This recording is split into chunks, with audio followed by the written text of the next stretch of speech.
Hello there. My name is Maury with my co-host Corey. We are The Real Guys, and this is The Real Show with 2 E's. It's time to fight the House of the Dragon at the Clash of the Castle. As always, I'm with my co-host Corey. How are you doing today, Corey? I'm doing very well, thank you. It's good to see you, Corey. It's good to hear you as well. We're here together in the studio for another amazing, another blinding, another captivating episode of The Real Show. Are you ready to get stuck in, Corey? I am.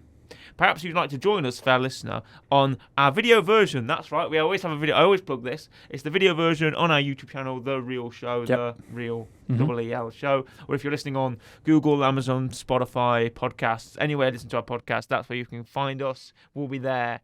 So for the listeners today, Corey, could you perhaps fill them in on what we'll be talking about today? Well, it's WWE's latest premium live event. Yeah, we can call it pay-per-view now, you know. True. We can call it pay-per-view now. It is Clash of the Castle, coming from where? Clash at the Castle. Not Clash of the Castle. Everyone's been saying that. Clash at the Castle, Coming from where?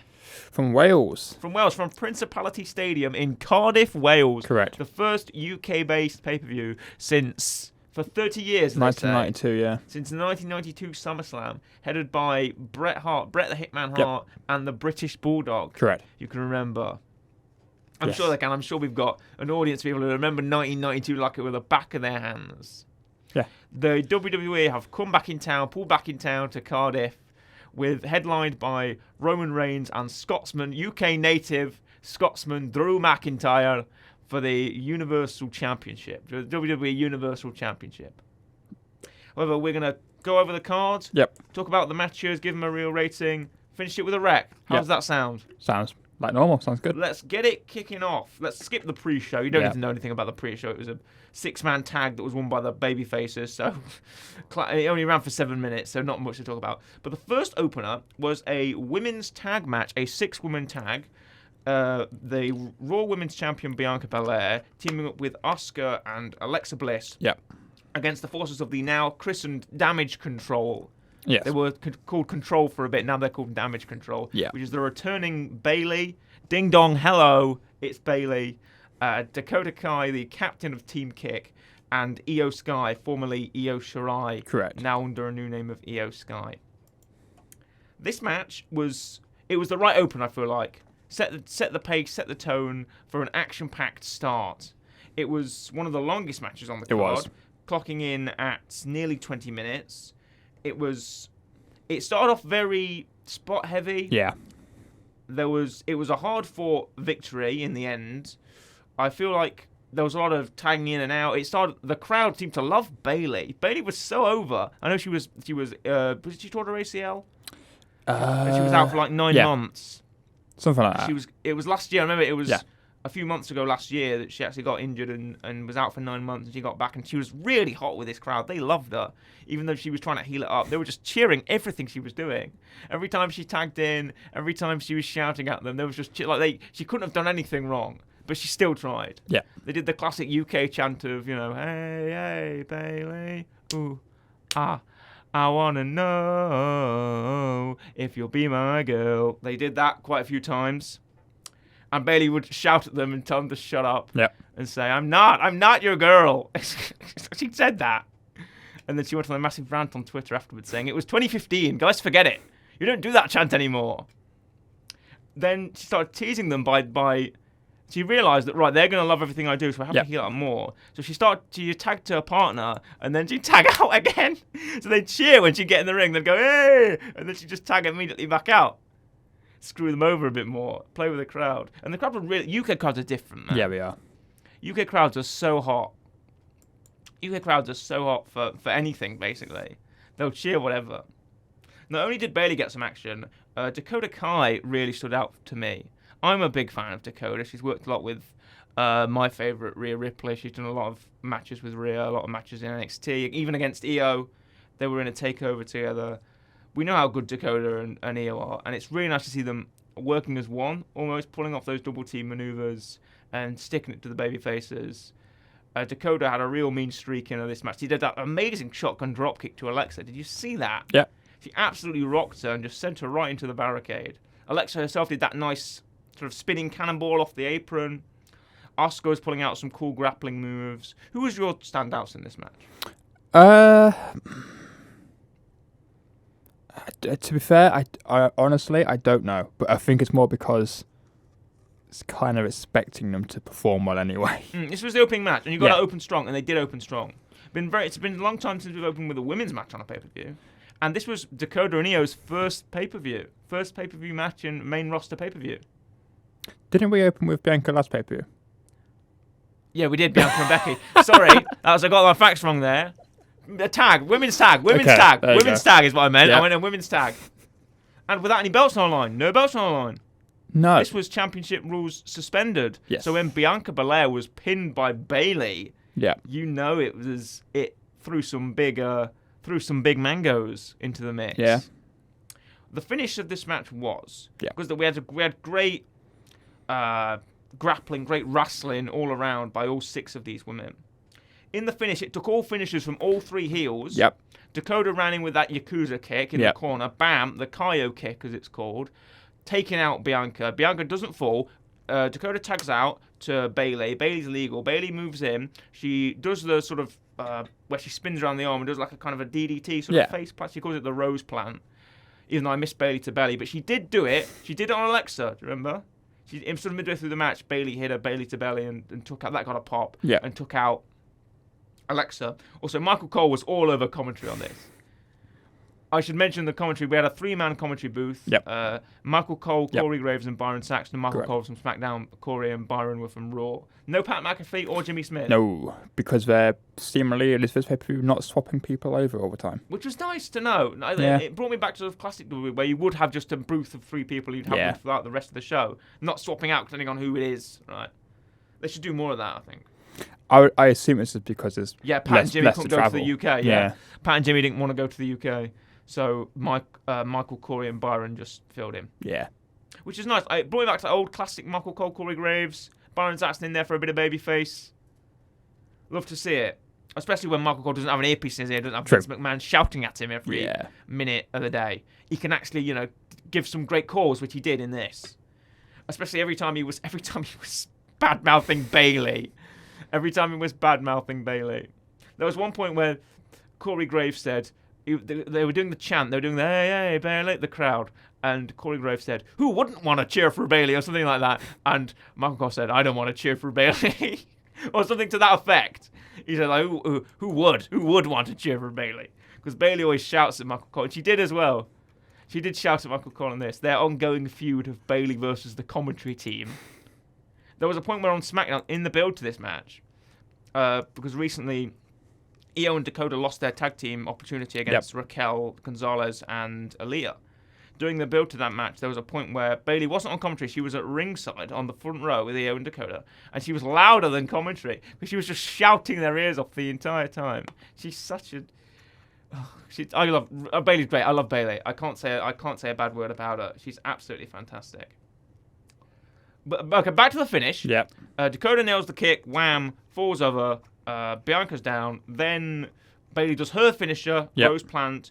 She doesn't tag Io, but Io does her. It's called over the moonsault. I believe it used to be called like the Shirai moonsault or something like that. She did her moonsault, which always looks graceful. She did it twice. Did it once off the apron and then once in this. Hits Bianca. Bayley slides in for the pin, stacks her up, and gets the 1, 2, 3. The heels win. So we're projecting a Bayley versus Bianca match down the card, aren't we? I mean, yeah. At some point. I feel like they could do an entire match. I feel like they could do a Bayley versus Dakota, a Bianca versus Dakota, Bianca versus Io, because those 2 women are all title contenders in their own right. Those 3 women are just a stable full of title contenders. You could set us up for the rest of the year with those 3, 1 a month, right? Set up Bayley for September, October. Set up Io for November, Kai for December, and we have a perfect lineage. And even you could probably have Bayley win it. I wouldn't mind seeing Bayley with the Raw Women's Championship. Probably will. She hasn't won it in a while. Yeah, she probably will. She hasn't won it in a while. I'd love to see Bayley win the Raw Women's Championship off Bianca. That'd be great. Get the girls with the tag title, do like an Undisputed Era, get all the gold together. Love that, because Bayley did that with Sasha, remember? They got the tag belts, then they each won a singles one. Correct. Ratings for this match for Control versus Bianca, Alexa, Asuka? About 7.5. I'm going to go with an 8.5. Okay. I really enjoyed this match. Really hot start. Next up, we have Gunther. Yep. Gunther. The Intercontinental Champion. Correct. The reigning Intercontinental Champion, Gunther, versus Sheamus. Yep. With his brawling brutes, the brawling buddies, Ridge Holland and Pete Dunne, a.k.a. Butch. Yep. But Gunther isn't alone. No, he's not. Gunther arrives to the ring with, by the way, Gunther, big, powerful Austrian man, powerful chops, powerful power bombs. It's big men with big chests and big muscles doing what? Go on. Bumping meat. There you go. Big meaty men. It's big meaty monsters. It's big meaty men. No, it's not. I thought it was big meaty men slapping meat. They could also be big meaty monsters slapping meat. I would also take big meaty monsters slapping meat. Anything slapping meat. Yeah, bumping meat, slapping meat, chopping each other in the chest, getting all hot and red in the ring. Yes. Love to see it. Gunther, Yep. Right, he's not alone with the Intercontinental Championship, defending it against Sheamus. He's here with Ludwig Kaiser, his bodyguard, manager, assistant. Yeah. Something henchman. Kind of, yeah. Henchman. But Ludwig isn't alone. Gunther's found himself outnumbered by the Brawling Brutes' number advantage. Yeah. It's been 3-on-2. So Gunther's got to even it out. And he's bringing in Giovanni Vinci, also known as Fabian Eichner, the third member of their stable, formerly called Ringkampf, now called Imperium, which they were called in NXT UK, and they were called Ringkampf on the Indies, which means wrestling in German. But now they're here, and they're Imperium back, like right out of the pages of NXT UK. Obviously, NXT UK and NXT collided in Worlds Collide on Sunday. That was another pay-per-view. We won't be talking about that, but that did happen. So it's nice to see an homage to NXT UK here. It's Gunther with Imperium, which is Ludwig and Giovanni Vinci. They're together, Austrian, German, Australian, German, Italian. Yeah. 3 together versus an Irishman and 2 Englishmen. Yes. Getting on each other. It was a brawl to start off. They got in the ring. They're doing this meme of Gunther and Sheamus are going to stand stock still staring while the henchmen brawl in the sidelines, right? While Imperium take on Dunn and Ridge Holland. So all the henchmen brawl their way out the ring, and then the match is on. And this match is 100 miles an hour, chest reddening, wincing, face kicking, punching, chopping, slapping. This is stiff wrestling. This is almost like shoot, fight, stiff shots, and I couldn't get enough. Right? I couldn't get enough for the entire. And this was longer. This was 19 minutes. Longer than the women's tag, which was only 18:44. This was about 19 minutes, nearly 20 minutes long. Apart from the main event, this is the second longest match on the card. Yes. And it delivers in every second. If people say that wrestling is fake, show them this match. Because this match is real.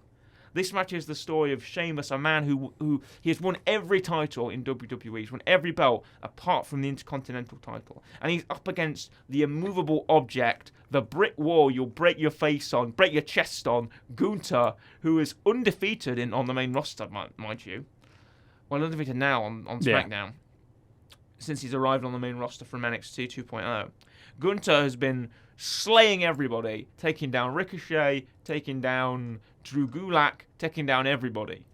It's up to Sheamus to see if he can defeat, and he does the Sheamus. Does not losing, but he gets a standing ovation by the crowd. His chest is bleeding. Not only is it welted and reddened up, his chest is bleeding down his chest and eyes. It's gruesome and brutal, but it's the epitome of what professional wrestling should be, and that's the heart of the story of the Warrior.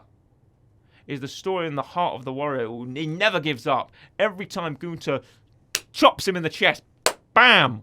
Sheamus, it's keep getting up. And he keeps getting hit, but he keeps getting up. And not only does it take one powerbomb, which by the way lands awfully on the back of Sheamus. I don't know whether that was intentional. They acted like it was. Probably not. Like Gunther was attacking the lower back. Like he was punching, he was kicking down there, stomping him.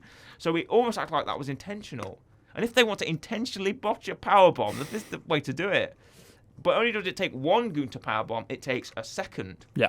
It takes 2 power bombs, but he can't go for the pin because Sheamus is still giving it all he's got. He hits a white noise. He tries to go for the bro kick. He does a Celtic cross. Yeah. Even that doesn't get Gunther. He slams his head on the announce table, tries to pull him through the table. Doesn't work. You can see the struggle on his face. I thought he was going to start crying, poor Sheamus. He looked so into this match, into this fight. Like, I hope those guys had a really big hug when they got backstage and really embraced and really thanked each other because that was a bloody fantastic match. However, the finish, a lariat.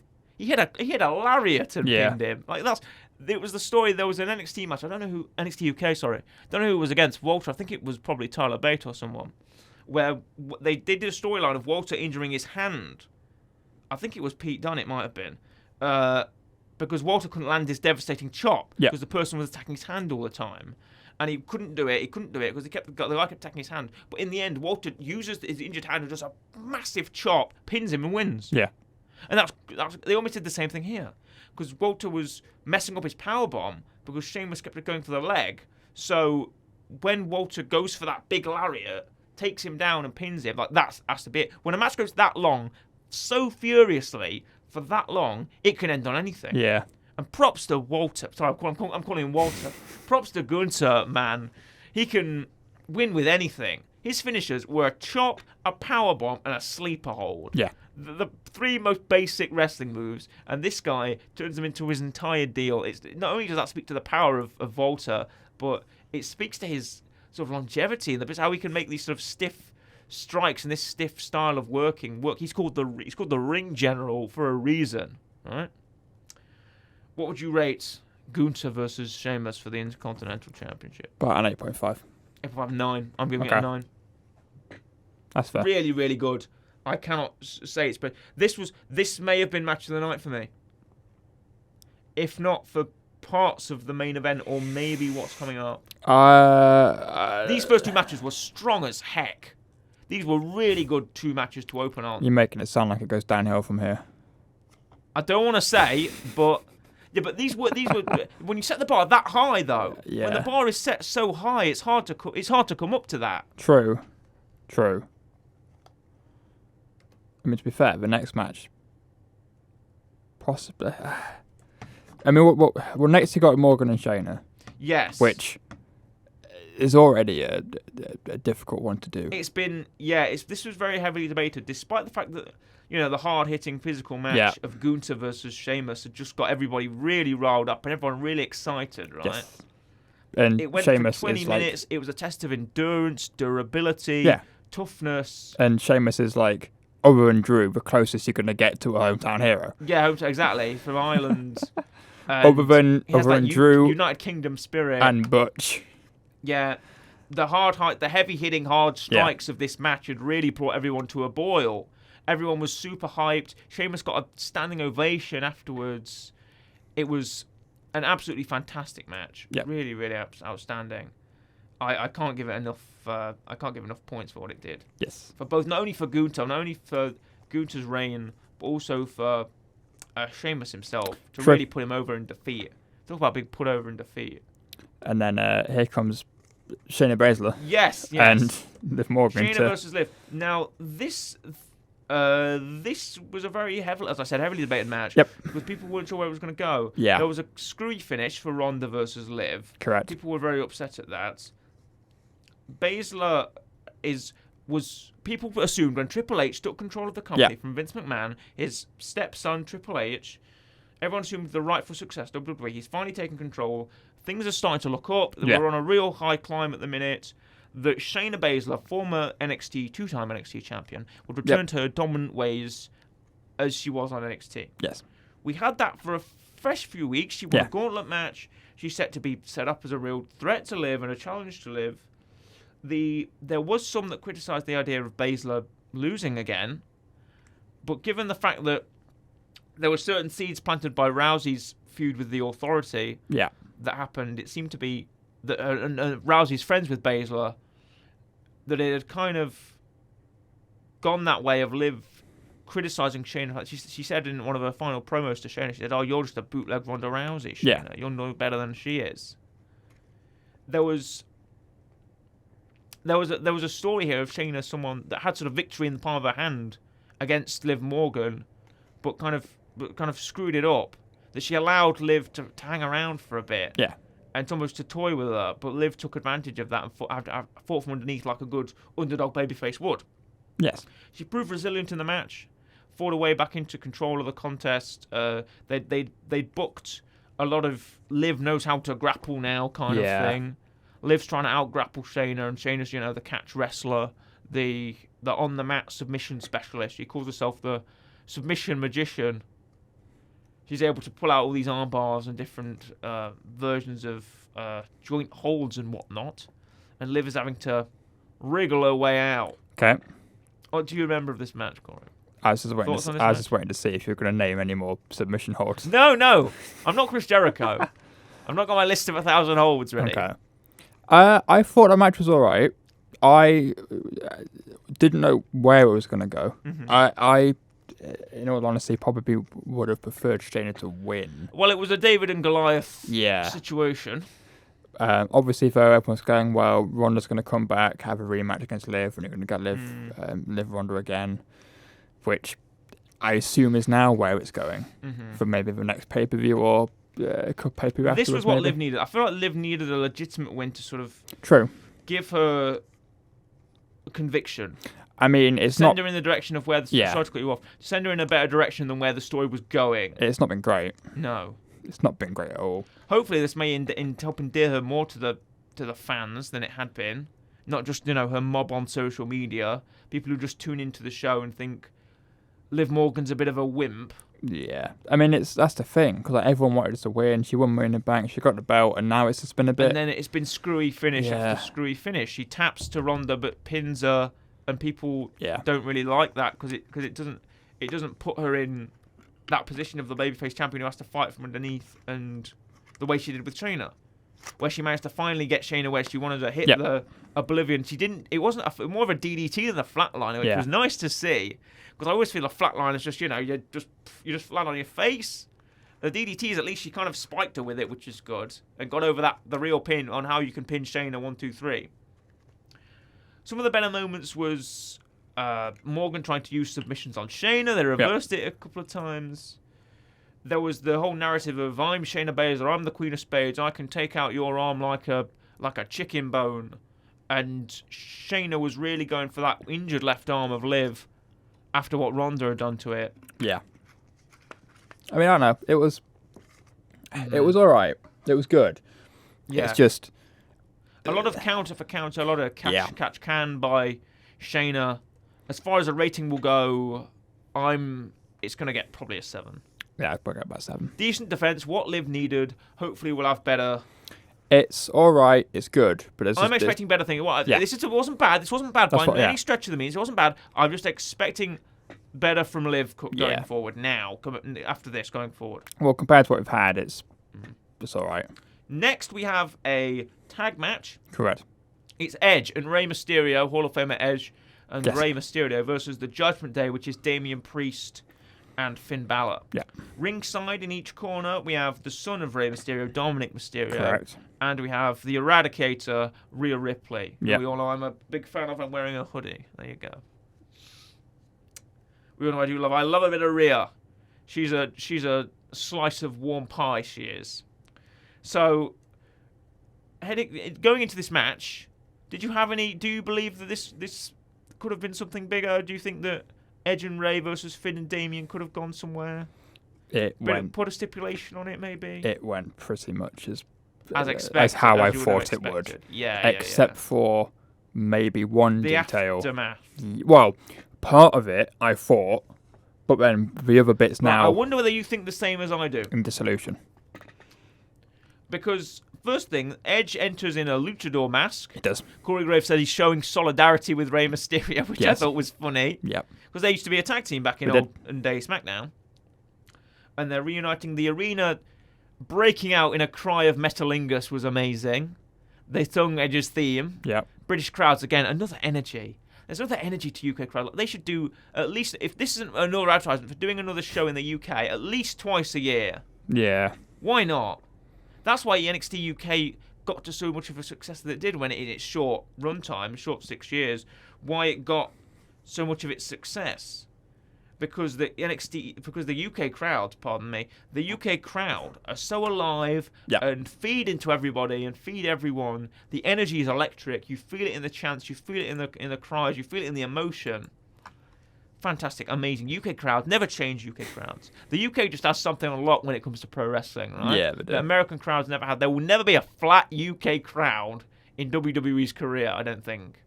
In WWE's tenure, there will never be a flat UK crowd because we just don't know how to do it. For some reason, we're depressed and sad 364 days a year, but that one day WWE comes to town, we're the hottest ticket, right? Yeah. We're the hottest crowd. I wish it would have been there. Seeing those fan videos of everyone singing along to Edge's theme, doing the Booyaka 619, it's great. Ray comes in with his son. Yep. They're wearing the matching yellow outfits. Correct. Ray's dressed like a dragon. Yep. Ray's got his dragon because it's obviously it's Wales. Wales. Yep. Dragons. So he's wearing his Welsh dragon attire. Edge has kind of the dragon scales as well. Then out come the Judgment Day. I like the sudden light, all three of them on the Judgment Day entrance more than the singles one, because what Judgment Day used to do is Finn would come out, there'd be a light on Finn Balor. Damien would come out, there'd be a light on Damien. And then in the middle, Rhea would come out and there'd be a light on Rhea. I like it when the lights all come on at once and they're all just stood there in a line. I think that's more impactful. Yeah. I mean, to be fair, they are still using Edge's theme. Yes. They are still using Other Side. Yes, they are. But not without the Edge, you think you know me bit before then. Which, they've paid for rights for music. They're going to want to use it. Yeah, of course. But Finn got a new singles theme on Raw a week ago. Yeah. Rhea's got a new singles theme as well, but she's not played it yet. Well, she has for like one match, and we heard a snippet of it. Yeah. And they've not released it. However, this match again, another really fun action-packed tag. It was really, really fun action-packed tag. It was what you expected. Yeah, what you expected. A lot of double teaming, a lot of on the outside. Yeah. Rhea sort of she's been a bit of the X Factor. She's been involving herself, and no one seems to have a counter for her. No one seems to have a counter for Rhea Ripley. But Rey Mysterio had one. Yes, he did. Yes! Whether intentional or not, he did. The match itself, I think, was very, very good. Yeah. Despite the veterans overcoming the interference from Rhea Ripley and finally being able to put away the Judgment Day after multiple 619s, which is sort of a spinning on the ropes, your opponent's down, middle rope. You spin through the ropes, hit them with a double kick. Edge hit one. Yeah, Edge hit one, more of a 519. Yeah, but is what Corey Graves said, which I thought was funny. Edge is like 6 foot something. It's a bit harder for him. Yeah. Not a 619, more of a 519. And then Edge speared. There was a big pop for Edge's spear through the ropes. Damien was there was a great spot where Ray crotches Damien on the outside, and I could hear Rhea yelling, "I don't care if it hurts," or whatever. I don't care what it feels like. Is something that she said. I popped for that. She was just shouting at them. I thought it was quite funny because they fought on the outside because I think Finn had Ray or something, and Finn wanted to throw him into the barricade. Yes. Damien was looking to do, I don't know what, some kind of pile driver on the barricade or something like that. And then Ray split his legs and he crashed in the, as Taz would say, in the yam bags. In the yam bags. In the yam bags. Got him in the yam bags. And there was a dramatic close-up on Damian Priest's face. He's going, oh. Well, yeah, you got to see the impact, obviously. Meanwhile, because obviously at this point, Ray's... Did you see the picture afterwards on Instagram? No. There was a picture, I'll send it to you after this. Maybe we can show it on the video version. Where Damian Priest has an ice pack to his crotch. And Rhea stood next to him like doing a face palm. Like, oh, this guy. Thing is, but at this point, Ray is slowly walking into the ring. So I need to show something while he's making his way in there. Ray gets in the ring for another 619. And then Dominic trips. Is it Finn? I think. Yeah. Yeah, I think it's Finn. Yeah, Finn got him. Trips Finn Balor, who runs into a spear from Edge. Yep. Boom. 1, 2, 3. Yes. That's it. That's your It's lot. over. Done. That's all she wrote. Yep. Edge speared. I knew Edge and Ray were going to win. You know why? Not because they were the babyfaces. Because Jessica Carr, shout out to you, Jessica Carr, the ref, was reffing this match. And every time Jess refs a match that Edge is in, Edge wins. I know it happens because I've picked up on it. For some reason, every time Jess is reffing a match that Edge is in, Edge wins. Is this like Maybe she's just a lucky charm. Because it's like a weird Ric Flair thing. Yeah, it is. Think Lil Nate. I think it was Flair where like he would wear a certain attire and he always won in that attire. Oh, it's red. I think it's red-blue. Yeah. I think he'd win in blue but lose in red. Yeah, something like that. Yeah, So you knew. So every time Jess is reffing an Edge match, you know Edge is going to win. Yeah. She's a SmackDown ref as well. She doesn't have much contact with Edge. But she was here. She was. Then Rhea beats up Dominic on the outside. Yeah. Oh, wait, no, we've got to talk about that bit. Yeah, that's where before. Rhea's beating up Dominic outside, hits him with a clothesline, hits him with a punch, throws him into the barricade. She's his puppy. Then Ray flies through the... He does. There's like a splash. Flies through the ropes and hits Dom. Yeah. And then that hits Rhea and Yeah. sends everyone into the barricade. And then Rhea and Dom are down, but Dom manages to get up for the finish. Yes. Then it's the babyfaces in the ring. Yep. Dom, Ray, and Edge. Then the heels are sort of gathering up in the corner. Dom's holding for a little too long. I noticed this. He was holding. He was waiting to do something. He was holding a little bit too long. I felt like he would have done something. Well, that's the And thing. then, what does he do? He hits Edge Right in the yam bags. Right in the yam bags. Yeah. Kicks him right up there. Swift kick. And So swift his shoe came off. yes. It was so swift his shoe flew off his foot.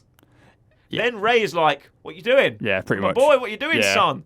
You shouldn't. That's my tag team partner. You don't want to hit him." And then Dom is like, "Well, I got something for you as well, Dad." Pow! Gives him the Eddie Guerrero clothesline. Yeah. That was amazing. And then just leaves. Yeah. And that is perfect, I think, because he shouldn't. People were expecting him to join Judgment Day because Well, Rhea that's the keeps thing. beating him up and things like that, and he's learning to like it or whatever. But he just leaves. He doesn't want anything to do with them or his family. See, this is the thing. So, I expected a turn. Mm-hmm. I too. also expected the Judgment Day to maybe at this point start to show hints of breaking up. That doesn't seem to be the case. But still, at least currently, unless something happens on Raw. Tonight, yeah. when we record this, we're recording this on Monday. Raw comes out tonight, so we don't know whether that'll be true yet. They seem to be fine. Only thing with this is, obviously this is leading to Ray and Dom at like WrestleMania or something. Yeah. Right, the big retirement match, whatever. What's Dom going to do during... Because Dom's like never won a match. Like, never won a match. So He won like... some tag team matches with. They were tag team champions. They were SmackDown tag team champions for a So, while. like, is Dom going to just not, like, just interfere? Or is he going to partner with someone for a bit to get a bit of wins or a bit of heat? Or like, what's going to... How's that? I'm good to see it. I like Dom. I think he's great. Yeah, of course. But I'm just interested in what he's going to do to make him a bit more... Is he going to feud with Edge for a bit? You think he Before might feud with Ray, perhaps? I think well, they'll save it. The next pay-per-view is Extreme Rules. I think they'll literally save Ray until Mania. They won't Yeah. do anything until then. So he's got a feud with like Edge and maybe other people yeah, but who Edge like... versus Dom. I don't think Dom's going to win that. I don't think Dom's going to beat anyone. This is what I mean. Dom's just going to get in the way of...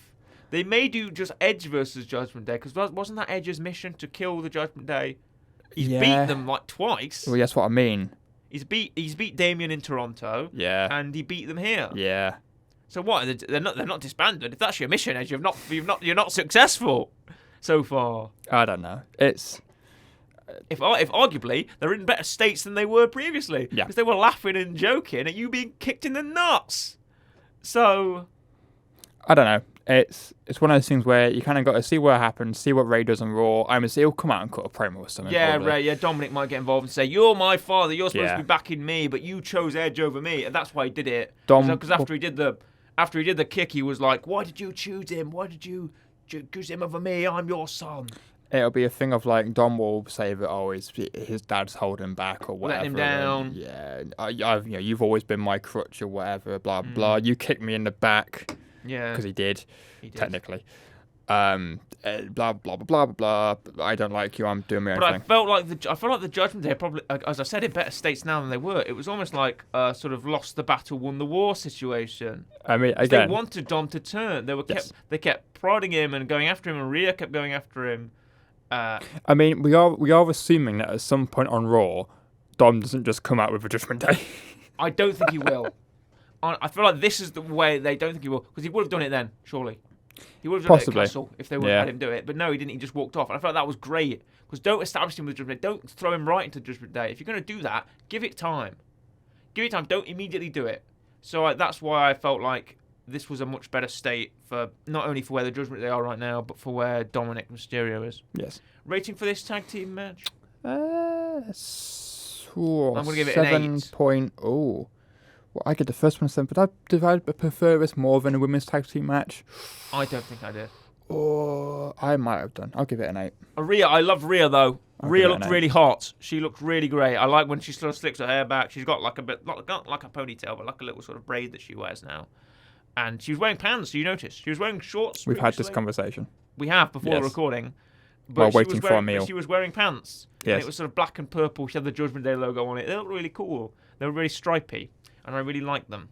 I hope she wears them more. I know she says she wears shorts because they feel cooler, but yes. Anyway, she's just like wearing pants. Talking about ties. Oh yes, Seth Rollins, the architect of the Shield. Yeah, he's here. He is, and he's in a singles match against Matthew Riddle. He's back to Matt Riddle now. He's back to Matt Riddle. Yeah, people can look up those allegations now, as opposed to just Riddle. Yes, I'll let you handle this match, Colin. So I didn't watch it. Oh my god, really? No, I was having dinner. Wow. Why this pay-per-view started at 6 p.m. You could have had dinner and watched TV. And it ran until 9 o'clock. It did, yeah. You could have set out. Oh, okay. It ran until 9 o'clock. I think 9, half 9. I see. I watched it next. Yeah, you watched it the next. Yeah. So I don't know. I watched it live. Yes. From 6 onwards. And when it got to this match, I thought, right, main event's next. I can skip this one. Yeah, okay. I don't really care about this feud. So, well, I've just seen what I wanted to see, and Rhea Ripley for nearly, probably more than 10 minutes. Essentially, Seth comes out wearing, again, what I assume to be a dragon-inspired outfit. I think it was an Elton John-inspired outfit, as far as I'm concerned. It looks a bit more like a devil. Yeah. It's got little horns and wings. Yeah. But he comes out in that, he's doing his normal thing, strutting his stuff. I assume he's kind of still, because he wears an outfit like every pay-per-view, so it's kind of still the whole drip thing, but it doesn't really say it anymore. The drip thing? Seth Drippin' Rollins. Oh, I thought that was John Morrison. They were both, whatever, King of Drip. They had an argument about it.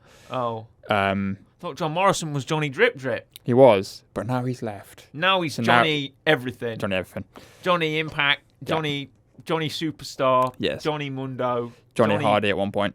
Johnny Hardy. Yeah. Johnny Elite. Yeah. Johnny, I don't know. Johnny Lamppost. Yeah. Johnny Backdoor. Yeah. Johnny Valkyrie. When are we going to see Johnny Valkyrie? You're married to Taya Valkyrie, for goodness sake, John. Call yourself Johnny Valkyrie once. And then out comes Matt Riddle in, like, Patrick Star inspired gear. I didn't watch it. He was like wearing pink. No, he's wearing, but yeah, okay, Patrick Star wears the green and green shorts with the pink like flowers on it. He's wearing that. Oh, okay. And literally, he's wearing that. I don't know why he's wearing it. I don't know if there's a weird connection between maybe the creators of SpongeBob's Welsh. I don't know if he is or not, or if he's just wearing Patrick. Famous in Wales. Yeah, exactly. So he comes out, he's doing his thing. There was a promo on like Raw or something the week before where Seth calls like your wife divorced you or whatever. I remember that. That was big heat. That was big. That wasn't big heat. That was big pop. That was big. Everyone loved that. Because they want to talk about my family. Yeah. I think because what did Riddle say? Riddle said something about Becky or Riddle Rue said or that the only man in your wedding house is Becky. Yeah. And then because she's the man. Yes. Even though Seth was also the man. Talk about my family. Talk about your family. Yeah. Talk about how your wife divorced you and took your kids, and now you've got nobody. Then Matt threw down the bomb. Yeah, he did. And said, "I'm going to find you. Yeah. And I'm going to mess you up, Seth Rollins." Yeah. And then Seth Rollins was like, "Well, you can do that at Clash at the Castle, baby." But no, I mean the match was kind of what you'd expect. A bit on the aggressive side. They're both going at each other. They're both trying to finish it quick. Essentially, Riddle goes for a couple of submissions, can't get him in. Seth goes for the pedigree, hits the pedigree, doesn't get the pinfall because he never does with the pedigree for some reason. And then He's not Triple H doing it. Well, exactly. And then Riddle pulls in a submission, goes for his what's it called? Is this just a choke? Isn't it? It's probably got a name for it. Bro something. Is it Bro Mission? That's what it's called. Yeah. It's bro. Everything's bro. So he gets him out. Seth goes out the ring. Seth leaves, and then Seth starts shouting at him again. The whole like your wife divorced you. Riddle gets really mad and is now out the ring. He's charging at him, trying to beat him down. Seth hits a curb stomp. like everyone in this pay-per-view takes ages to go for the pinfall, Mm-hmm. and then goes on a middle rope and hits a middle rope curb stomp instead. So he just jumps off the rope, curb stomps someone in his head, goes for the pinfall, gets a 1-2-3. Everyone takes ages to go for pinfalls on this. Everyone does. I think everyone did, because I think Bailey waited Yeah. till Leo had done the moonsault. Everyone is just sat there waiting for ages. Gunther was constantly waiting for pinfalls after hitting him with Yeah. stuff. But no, Steph. This is like Clash at the Castle, Clash at the waiting for the pinfall. Yes. But no, it was a pretty decent match. It was good. It was. Yeah, I was going to say swift. It was 17 minutes, but swift. I wished it was swift. it felt quick. Mm. But no, it was good. Well, it was Seth enjoyable. Rollins can make anything. Seth Rollins is like the master of the making long matches feel like quick matches. And also, because it's always boom, go, stomp, going for the stomp, roll through, duh. Also, thankfully, Seth Rollins won. Yes, good. And he says, "I'll see you never, Riddle." Yeah. I hope so, Seth. I hope so. Go and win a belt or something. Yes. I would give it another solid 7.5. Okay, I'm gonna You've just not go. seen I'm it. gonna just go with a 6, Okay. which makes it the lowest ranking thing so far. I think. That's your least favourite match of the night, according Yes. to you. Yes. Yeah, that's true. I think. However, I do have a Bleacher Report article here. Shout out to you, Okay. Bleacher Report, who say that some top moments was Yep. the original bro counted into a superplex, Yeah. into a Falcon Arrow spot, into a Fisherman's Buster. Yeah. Love the wrestling jargon, by the way. I love wrestling jargon. I love a wrestling jargon. What else I got? Rollins attempted to use the opponent's bro Derek Yep. against him, but Riddle narrowly kicked out at 2. Yeah. Rollins said, "You're a loser, you hear me?" Yes. and antagonized him, insulting him about his ex-wife and kids. Yeah. Then he did a draping DDT from Randy Orton. Yes, I forgot about that. He did Randy Orton's move. Because Randy Orton is the mentor, best friend, brother, Former partner. currently Currently injured. currently injured. Yeah. Of Matt Riddle. So Matt Riddle is trying to finishes with the RKO and stuff, and has been doing Orton moves to sort of pay homage to Orton. So Rollins has been doing those moves back to him. Yes. But whether Seth wins, all good. Yep. Keep winning, Seth. Big fan of the Visionary here. Also, can I point out, I like the fact that now every single week and every single pay-per-view, Seth seems to be like the only one who's like swearing, and is like, because he swears in like every promo. He's also now just being like, he's like the only one that isn't PG. He's Seth freaking Rollins. It's like he's putting in divorced wives. Yeah, it's like the only one. Everyone's just like, oh, nice and kid friendly. It's you personally. Yeah, and he's like, your wife divorced you. I've Everyone else divorced is you. just You're a normal. sad loser man, Yeah. Matt Riddle. And I'm going to stomp your face off. Yeah, it's like I like Next. that. I like that about I Seth. think we've had enough talk, because it's time for the main event. It is the undisputed WWE Universal Championship match. Yep. Drew McIntyre. Correct. The Scottish Warrior. Yep. The Scottish Psychopath. Yep. The Scottish Warrior is versus Roman Reigns. Correct. The head of the table. Yes. The tribal chief. Yep. The big dog. Yes. The Bergdurg. The Boogadooga. The Bugdug. He's here. Correct. He's the champ. The champ is here. And he's on his own He's on his own. No Paul Heyman. because he's injured. No. Kayfabe injured. Well, kayfabe, yeah, He was at Clash. He got put through a table. Yeah, by Brock Lesnar. Yeah. But he was at Clash. Yeah. He was there. He just wasn't on screen. No Usos. No, because they can't travel. No, they can't travel. No Jimmy Uso. His bloodline. No Sami Zayn. No. Either. No de facto member of the... For some reason. He wasn't here. I honestly thought he'd sneak out the ring So or did I. something. Well, I thought that's like show the up. only option they have. Yeah, they got to have Sammy show up for interference because he's like the honorary bloodline member of the bloodline. Yes. Drew McIntyre gets an enormous pop He does. for his entrance. The package uses... Is it called Broken Dreams? Package uses Broken Dreams. The package uses I'm Broken a Dreams. bit disappointed that they didn't use it for his actual theme song, but Yeah. it's fair. He comes out to his actual theme. He does. Big pop for his sword. He raises the sword. He's like, I'm the home... It's not his hometown. He's not Welsh. He's It's the Scottish. closest you're going It's to UK, get. yeah, closest you're going to get. And he's kind of like the... It's almost like the face of the UK in WWE. Well, he's our only UK champion. Yeah, basically. Though everyone thought that Tegan Knox would return in this pay-per-view, and she didn't, unfortunately. Even though I thought she would, either to join Damage Control or to challenge Liv. Yes. Unfortunately not. It's a shame, because I really like Tegan. I hope. I think she will come back Eventually. I think she's having visa issues at the minute. Yeah. Or injury because her leg's all messed up. However, out comes Roman. Yes. He's got both belts on. He's walking to the ring, confident. He gets in the ring. It is Lil Nate reffing. It is. Charles Robinson. Yep. Also, see that nice video on? Is it on? I think it's on Instagram or TikTok or something, where Charles Robinson's walking around the street counting people's pinfalls. Yeah. I thought it was funny. Like people are just hitting moves on each other, pinning, and then here comes Charles Robinson and counts it. That's what refs should just do. Yeah. Just be open to just counting pinfalls any time in your life. But no, I mean, it was a hard hitting match. It's half an hour long. Nice hard hitting match. Loads of close calls. Loads of false finishes. Yeah. False finish city. Big Superman punches. Yep. Big slams. About big three or four spears. Yeah, 3 or 4 spears throughout the match. Roman keeps trying to power up. Drew keeps stopping him somehow. Yeah. The action takes place in and out of the ring. Yes.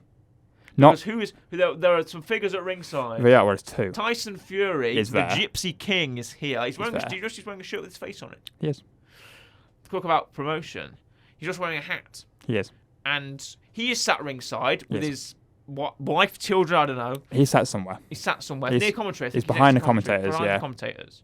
And he stands up and gets a pop. He does. Also there is Karrion Kross, the former NXT. He's on the other side. Yes. He is the NXT champion. Which He's next to his wife, Scarlett Bordeaux. correct, which is fine, but also as soon as he showed Karen Cross, you knew immediately at some point he's getting involved. Me too. Because why would you show him? Yeah. What did you hear? They kept him under wraps Yeah. as well. People would say he's not going to be in Cardiff, whatever. Yeah. I saw a picture on Twitter saying that he's arrived at the stadium. Yeah. It's like he must be here. They show him sitting ringside. I'm right. He's getting involved. Then. Yeah, there is. Yeah. He's jumping in somehow. He's in his sort of action clothes. Yes. Because what I think is really funny is Scarlett is sat there looking like the most beautiful woman in the world. She looks immaculate. She's got this really nice dress on. It's really sparkly, black and silver number. Her hair's all done up. She looks like, Marilyn Monroe. Yeah. It's really nice the outfit she has on. And Cross just looks like like he arrived he's wearing to the airport or something. He's just got his shirt on. He's just like, all right, whatever. And he looks much better with hair. Yeah. I did not like Cross bald. I'm sorry. The moment he grew his hair out, I thought you look much better now. But he just looks like a thumb. This is Karrion Kross when he was in NXT. He looks like a thumb with hair. At least he looks a bit more handsome. It frames his face a lot more. Back to the match. Yes. Apart from what I think of Karrion Kross's hair. This is a long, tough bout for both these men. Yeah. You could really feel the emotion and really feel the hard hits from both dudes. It takes everything that Roman has. Yeah. The crowd's love of Scottish-born Drew McIntyre was awe-inspiring. The pop was great. The chants after everything, after the entrances, after his offense. Even when the tribal chief would be talking trash to him, Drew would be fighting back with chops, with slaps, with punches. They get into a few slugging matches across the way. Reigns grabs a mic halfway through. He does. And tells Cardiff to acknowledge him, but Cardiff don't do it. Nope. And instead he catches a thudding headbutt from Drew McIntyre down on the mat. There's a point where both men are down. Of course, Roman's frustrated. He's annoyed. He's experiencing doubt. You could see it in his face. Roman is a damn good worker, and everyone's sort of pushing him off because he's beating everyone on the main roster now. But he's still a damn good worker. You could see the doubt in his face, like, oh my God, I'm alone. There's no Paul Heyman. There's no Usos. Yeah. I'm gonna be stuck here, and Roman's gonna beat me. Drew's gonna beat me. He was like backed up against the corner here because he knew that there was no one to help him. He was reflecting, he was questioning himself what he needs to do to put away this monster of a man who is Drew McIntyre. There was more big men chopping me, slapping me, kicking me. Halfway through, both men are laid out after Superman punches, after spears. Who comes to the ring? Austin Theory. With his Money in the Bank briefcase. And a He's ref. going to cash in, and a ref. He's running down. The crowd's like, oh no, here he comes. He goes to the outside official. He's like, cash in, cash in. Who stands up? Tyson Fury. Yeah. He gives him a KO punch from the Gypsy King, and down goes Theory. He's out in one. Yeah. He doesn't even hit him, not really. So hits him in the back of the head. Yeah. Punches him in the back of the head. And down he goes. And then Tyson's like, I'm just going to watch the rest of this match. Pretty much. All he needed to do. Yeah. Then the biggest false finish comes because Drew finally nails that Claymore kick. Yep. But there's a kick out. There is. A lot of finish. This was like John Cena Roman Reigns level of I'm pulling out everything. I'm pulling out Avalanche AAs. I'm pulling out everything I've got to try and beat Roman Reigns. Roman tries to get in his submission, tries to get in the guillotine choke, can't do it. Tries to get in multiple Superman punches, can't do it. Superman punches on the outside. Yep. Throwing him around the outside of the ring. The storyline of the denying Money in the Bank cash-ins continues. Not only does that continue, Karrion Kross throws a water bottle. Yes. I just thought I was a fan that did it. I was like, did someone just throw something at Drew? No, it was Kross. It was one of those. Also, it was one of those crappy Harrogate water bottles. I looked at it. One of those, never drink that. That is like swill. I will never drink that water in my life. It's awful. It's. I don't know if to tell you that story, but I was on a train and I was given a lukewarm bottle of it. It was a hot day and I was given a lukewarm bottle of Harrogate water. Other water brands are available. Drink the other brands. Don't drink the one that I'm talking about. Yes. The finish came when finally, after half an hour, when who should make their presence known? Well, it's Roman's cousin. Yes. The Usos' other brother. Other brother. Solo Sikoa. From NXT. Yes. He's in a hood. He arrives as a hooded figure. He does. Drags the ref out. No, it wasn't Charles. It was some other guy. It was everyone. Drags some other guy out the ring. Yeah. So he can't count that fall after the Claymore, after the final Claymore. Then Roman sort of does a switch around, does a spear, hits him 1, 2, 3, counts Charles Robinson, and Roman Reigns retains. Correct. This was the part I didn't like. I think this is the part most people didn't like. Nah. Not because it was... Because if this was for the... I guarantee you, if this was for the WWE Championship, not the Universal one, he would have lost it. Yes. Because I feel like there's a lot of talk of network bickering that the USA Network want an active title on Raw or something like that. Yeah. I thought, right, if this was for the WWE Championship, not the Universal, not the undisputed WWE Universal, whatever they call it. Yes. Not for that, he would have lost it. Yeah. But because they need to keep Roman on probably until the next WrestleMania. Yeah. Or close up to then. Somewhere near there. Essentially, probably until Cody Rhodes comes back. Until Cody Rhodes can come back, exactly. Yeah. Then here comes Sikoa. Sikoa leaves with Roman. Yep. Despite the fact that Sikoa said several times he doesn't want to join the bloodline. He seems to have now. Sorry about that, kid. You're related to the Anoa'i family. You're going to be stuck in the bloodline. Just for this pay-per-view until they get back to America and then the Usos are back again. Yeah. And then the Usos either turn on him or get rid of Sammy. Is what I think is going to happen. I think Sammy's going to go back with KO because that's what they teased on Raw. Yes. And then you're going to get Kevin Owens versus Elias versus Ezekiel versus Elrod. And versus all the others. Sami Zayn. Yeah. Because Sami Zayn's going to team back up with Kevin Owens. And Ezekiel's dad. After the match, Tyson Fury gets in the ring. He starts to sing American Pie. He always sings that. Yeah. Then they sing Oasis. They sing... What do they sing? They decide to lead the crowd into... They feel like this shouldn't have been broadcast. Yeah. This should have been when the cameras were off. Why? It was really weird and really eerie. There was no commentary. Yeah. They shut up. It was just Drew and Tyson Fury and the crowd awkwardly singing. And I had to watch it. And I didn't want to watch it. So initially, I thought Drew McIntyre was going to headbutt Tyson Fury when he was singing. And the crowd would pop. Yeah, but it didn't happen. No. I thought he was going to hit him. I thought Tyson Fury was going to punch Roman Reigns. Well, to be fair, I thought Tyson Fury was going to punch Drew when he got in the ring. Oh. I thought when he picked him up, I thought Tyson Fury was going to deck him, but he didn't. And I thought, oh no, Drew's going to hit him. He didn't.